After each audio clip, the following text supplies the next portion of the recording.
সবাইকে স্বাগতম। আমরা কৃষক চ্যানেলের আরও একটি নতুন ভিডিওতে। আজকের ভিডিওতে আলোচনা করব চীনাবাদামের টিক্কা রোগ হলে কী করবেন এবং কী কীটনাশক ব্যবহার করবেন এবং টিক্কা রোগ চেনার উপায়গুলো কী জানাবো এই ভিডিওতে। ভিডিওটি শুরু করার আগে চ্যানেলটি সাবস্ক্রাইব করুন এবং ভিডিওতে একটি লাইক দিন। প্রথমে আসি চীনাবাদামের টিক্কা রোগের লক্ষণগুলো কী।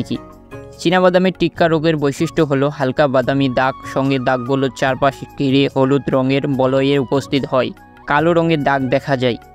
দাগগুলি আরও ঘন কালো হয়ে ওঠে এবং বৃদ্ধি পায়। পাতার উপরের দিকে রূপালি চুলের মতো ছত্রাকের বৃদ্ধির লক্ষণ করা যায়। রোগের তীব্র পর্যায়ে পাতা ঝরে যায় এবং উদ্ভিদের কাণ্ঠগুলো বিকশমান, বীজগুলো দুর্বল হয়ে যায়। এই রোগ থেকে বাঁচার জন্য আপনারা কী কীটনাশক ব্যবহার করবেন? এই রোগ থেকে বাঁচার জন্য আপনাদেরকে এই রোগ দেখা দিলে প্রতি লিটার পানিতে 1 গ্রাম নইন বা 2 গ্রাম ডাইথেন M45 মিশিয়ে 12 থেকে 15 দিন পর 2 থেকে 3 বার স্প্রে করতে হবে এবং আক্রান্ত গাছের পরিত্যক্ত অংশ পুড়িয়ে ফেলতে হবে।